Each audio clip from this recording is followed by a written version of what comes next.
Hello అండి, good evening. ఇది first class English lesson, second lesson, the clever judge, తెలివైన న్యాయమూర్తి. Do you know that in the olden days kings used to take care of the kingdom? మీకు తెలుసా, పాతకాలంలో రాజులు రాజ్యం యొక్క క్షేమాన్ని చూసుకునేవారు. They did so by ensuring that there is justice everywhere. వారు అన్ని చోట్ల న్యాయం ఉండేలా చూసుకునేవారు. Read about how a clever king used his wisdom to make the right judgement. ఒక తెలివైన రాజు తన తెలివిని ఉపయోగించి సరైన తీర్పు ఎలా ఇచ్చారో ఇక్కడ చదువుకుందాం. Once upon a time there was a king named Solomon. ఒకనొక కాలంలో సోలమన్ అనే ఒక రాజు ఉండేవాడు. He was famous for his wise judgements. ఆయన తన తెలివైన తీర్పులకి చాలా పేరు పొందాడు. One day 2 women came to the king with a dispute over a baby. ఒక చిన్న బిడ్డ మీద గొడవతో రాజు దగ్గరికి ఒక 2 ఆడవాళ్ళు వస్తారు.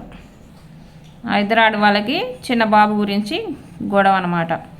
Both of them claim that the child was their own and appear to be equally honest.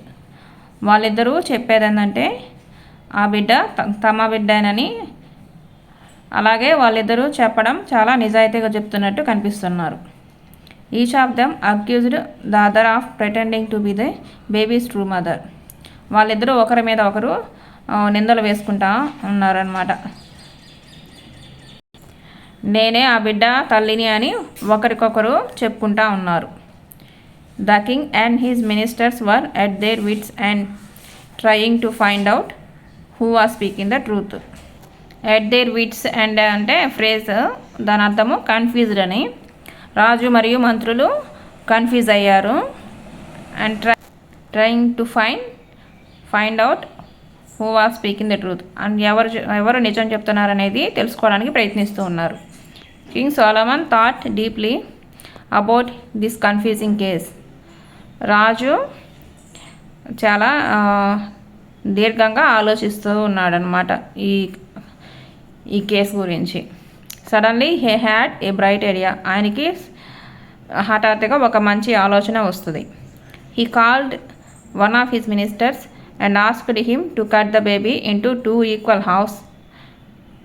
ఒక మంత్రిని పిలిచి ఆయనకి చెప్తాడు, ఈ బిడ్డని 2 సమానమైన ముక్కలుగా కట్ చేయండి. Now both the women could share the baby. ఇప్పుడు 2 ఆడవాళ్ళు బిడ్డని పంచుకుంటారు అని రాజు చెప్తాడనమాట. As soon as the king declared his decision, one of the mothers fell at his feet and started sobbing. రాజు తన నిర్ణయాన్ని చెప్పగానే ఆ 2లో ఒక ఆవిడ రాజు కాళ్ళ దగ్గర వచ్చి పడి గట్టిగా ఏడుస్తూ ఉంటుంది. గట్టిగా ఏడవడం మొదలు పెడుతుంది. She begged him not to kill the baby but give it away to the other women. ఆమె రాజుని వేడుకుంటుంది, బిడ్డని చంపవద్దు, మీరు ఆ బిడ్డని ఆమెకే ఇచ్చేయండి అని చెప్తుంది. The other woman did not seem to be shocked at the king's judgement. In fact she seemed pleased. ఆ 2వ ఆవిడ ఈ నిర్ణయాన్ని చూసి ఏం షాక్ అవ్వలేదు, అలాగే ఆమె చాలా సంతోషంగా కనిపించింది. Observing how differently the 2 women reacted, king Solomon could reach the right conclusion. The true mother is the one who was begging him not to kill the baby. ఈ ఇద్దరిని గమనించిన రాజు ఒక సరైన కన్క్లూజన్ అంటే ఆఖరి నిర్ణయానికి వస్తారనమాట. రాజు ఎవరైతే తన కాళ్ళ దగ్గర పడి వేడుకున్నారో వాళ్ళు సరైన నిజమైన తల్లి అని. The king ordered the baby to be given to its true mother. He also ordered the women who lied to be thrown into prison. రాజు ఆ బిడ్డని తన నిజమైన తల్లికి ఇవ్వమని రాజు ఆదేశిస్తాడు. అలాగే అబద్ధం చెప్పిన ఆమెని జైల్లో వేయమని చెప్తాడు. Everybody present at the court was amazed at the king's wisdom and wit.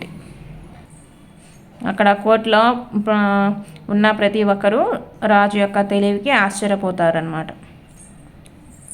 ఇది కథ. బాగుంది కదండి స్టోరీ. ఇక్కడ స్టోరీలో కొన్ని పదాలు మీనింగ్స్ ఇచ్చారు, అవి చదువుతాను ఒకసారి. జడ్జిమెంట్స్ అంటే డెసిషన్స్ అంటే నిర్ణయాలు తెలుగులో. మామూలుగా జడ్జిమెంట్ అంటే తీర్పు, డెసిషన్ అంటే నిర్ణయము. డిస్ప్యూట్ క్వారెల్ గొడవ తగాదా అని అర్థం అనమాట. Claimed stated that something is the truth, మనం నిజమని చెప్పడం అనమాట క్లెయిమ్డ్ అంటే. అక్యూజ్డ్ బ్లేమ్డ్ తప్పు పట్టడం. ప్రిటెండింగ్ యాక్టింగ్ అంటే నటించడం. ఎట్ దేర్ విట్స్ ఎండ్ కన్ఫ్యూజ్డ్ అంటే సందిగ్ధంలో పడడం, అనుమానం. సాబింగ్ క్రయింగ్ బిట్టర్లీ పెద్దగా ఏడవడం. Conclusion the end of N event process, ఒక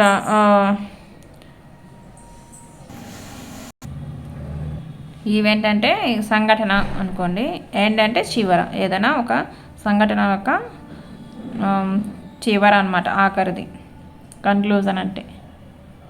విట్ కీన్ ఇంటెలిజెన్స్ తెలివి. కీన్ ఇంటెలిజెన్స్ అంటే నిగూఢమైన తెలివి అంటారు కదా. కొన్ని తెలుగు పదాలు అయితే ఇప్పట్లో వాళ్ళకి తెలియదు, కొన్ని మనం ఇంగ్లీష్ పదాలు తెలుగులో పదాలు అసలు మర్చిపోతున్నాము. నాకు తెలిసినంత వరకు తెలుగులో పదాలని చెప్పడానికి ప్రయత్నిస్తాను. ఇదండి స్టోరీ నచ్చితే నా ఛానల్ సబ్స్క్రైబ్ చేసుకోండి, అలాగే నా వీడియో లైక్ చేసి షేర్ చేయండి. థ్యాంక్స్ ఫర్ వాచింగ్ అండి.